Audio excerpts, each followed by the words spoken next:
I know it may be hard to believe, but you have not lost your spark.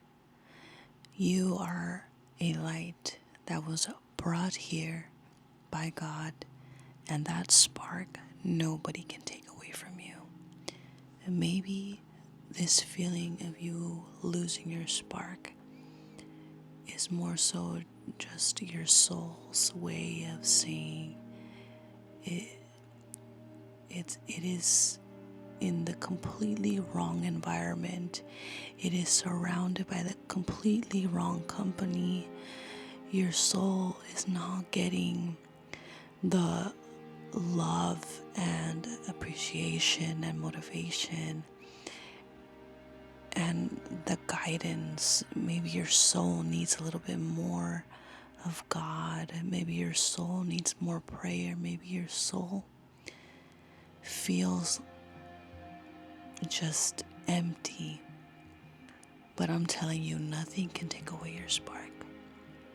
I went through something this year where I was like, wow, my spark is really gone.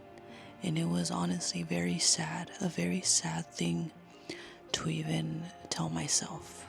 I think for the first time in my whole life, I felt like, wow, I'm not the same person I was. I'm not laughing and smiling as I did before. I'm not genuinely and naturally kind to others. I remember there are times where just someone entering the door, I'll greet them with this smile on my face just because. And over time, I realized I didn't even want to make eye contact with anybody. I didn't want to start a conversation, even less continue a conversation with the strangers or even friends and family. It's very hard to connect when your soul feels like it has just run its course. But I'm telling you, your spark has not died. It is inside of you, and it is literally your soul begging you to change something. A lot of the times when we feel like there's so much missing and everything feels so heavy, and we just don't care anymore. We don't care to show up. We don't care to ask how people are doing. We don't care about anything. And of course, a natural, healthy sense of detachment is something I always abide by, because I feel like detachment is also a way of you practicing your boundaries, of you saying no to people, of you asking for space, of you having your alone time. All of that is super important. But if you're noticing that light inside of you, that joy, that spark is not there, and you're not even motivated to put love and energy into yourself, that's when you know that your spark is, I wouldn't say your spark is in danger. It's just more so, yeah, it'll start feeling like your spark is dying. When you are surrounded by people who aren't fulfilling you, or maybe you're working at a job that it is just so stressful, or maybe the people are just so inauthentic that it makes you start to be inauthentic. And here, as humans, me and you, we're special. And we are not meant to be inauthentic. We're meant to be very authentic. And that includes when we do want to tap into our spark again.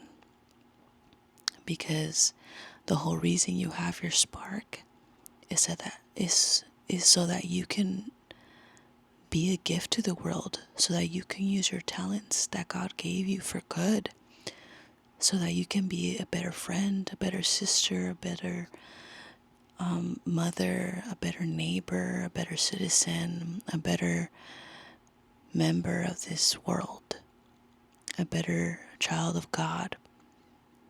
And I keep bringing up God and divinity and higher power and spirituality because that is where our spark is derived from. We can go to the gym every day, we can eat the healthiest foods. All of that, of course, is beneficial and amazing to our bodies and minds. But when it comes to our spirit, we need another sustenance. We need something else that will feed our spark. And so how is it that you feed your spark? I feel like for me, for a while, I noticed how my past self, I was always so eager to be kind to others for no reason. I just wanted to do kind things. And over the years, I guess when I say my spark started to die, it feels like maybe I just felt like it was never reciprocated. So then I just stopped doing it. I stopped really caring, and I stopped doing any extra nice things for people because my spark was not enough to share. And even sharing that gets me very emotional because when I see somebody, a person that is so full of light and spark and in a sprinkle of delusion, a sprinkle of naivety, if that is even a word, just being a little bit naive, of being a little bit of a childlike innocence, like knowing that I guess it is a cold world, but at the same time you don't care because you just assume the best in everybody. I think us as people, we have these phases in life where the only way we can see our own value and we can see how good we can actually be is when we are aware of our spark dying. It's kind of like the dark night of the soul, as they call it in spiritual awakening and all that. It's like,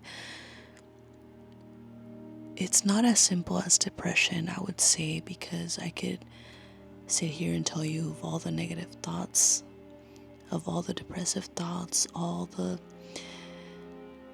thoughts of unaliving,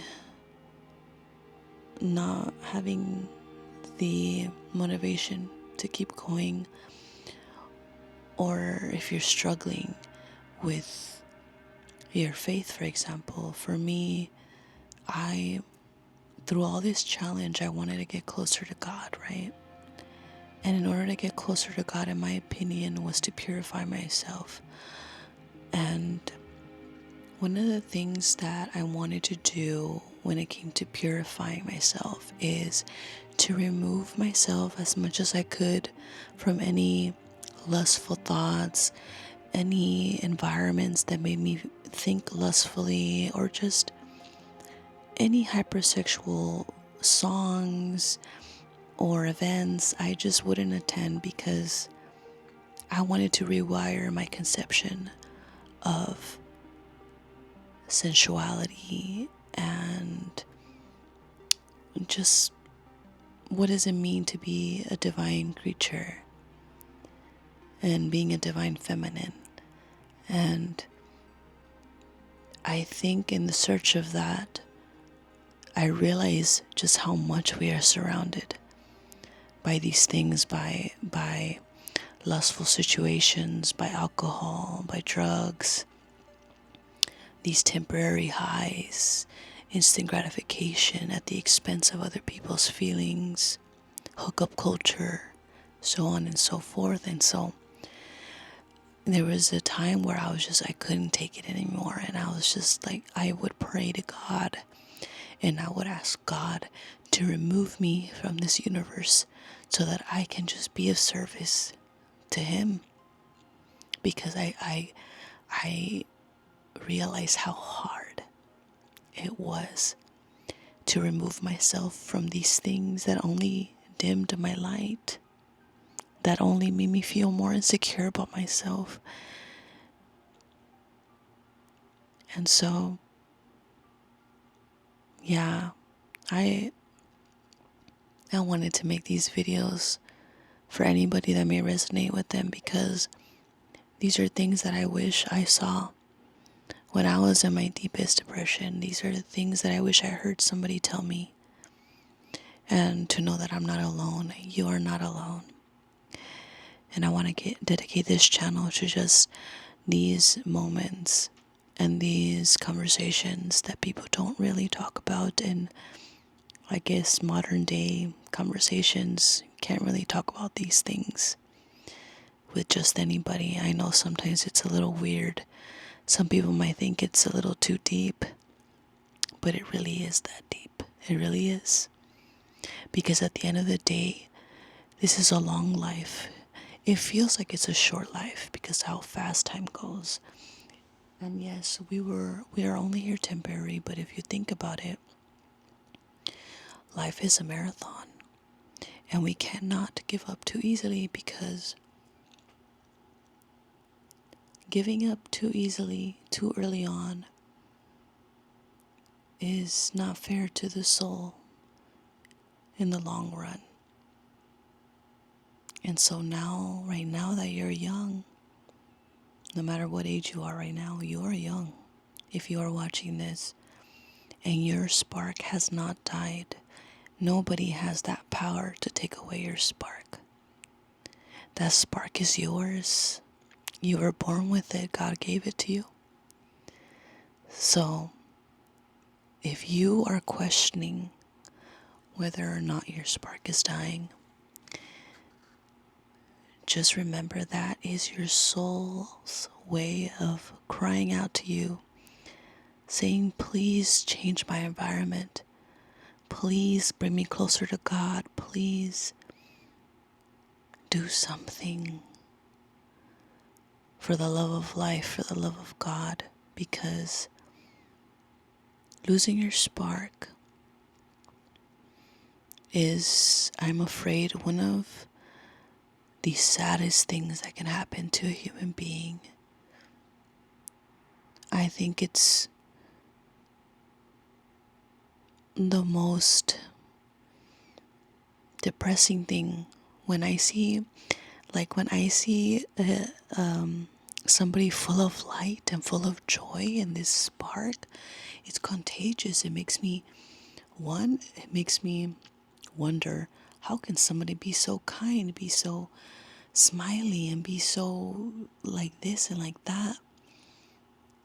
How could they in this cruel world? How could they just, they don't know how hard life is. That's why they're like that.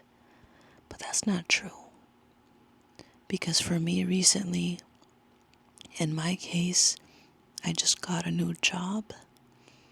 And at the job, essentially, my responsibilities are to be welcoming, to assist people, to be of service. And I get to dress up for the job and finally start putting a little bit more effort into myself. And I am just so grateful, because yes, it's not the most high paying job. It's not, like the dream gig yet, but right now my soul needed this. I needed something that will help me, motivate me to get up in the morning, and I get to tap into this side of myself again, where I thought I lost that spark. And really, I just needed to reawaken it by changing my environment, by going through some hard times. If you're going through hard times, it's like Lauryn Hill said, it's not necessarily ups and downs, highs and lows of life. It's more so learning and mastering, studying and mastering, learning and teaching. All these phases of life are absolutely necessary, because I would not have tapped into this mindset unless I even noticed that my spark was dying. Sometimes only then will you realize how beautiful that spark inside you still is. And it's still somewhere inside you. And in time, it will come out. And it's an everyday effort. And I believe in you. We can do it. If I can do it, you can absolutely do it. Even if it's really, really hard right now. I just want you to know one thing is that nothing can ever kill your spark.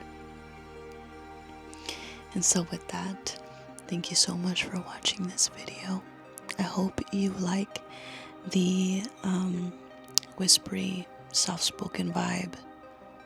And I really hope to upload often so that anybody who may need to hear a message in these times can really reflect and know that you're not alone. Me and you, we're built different.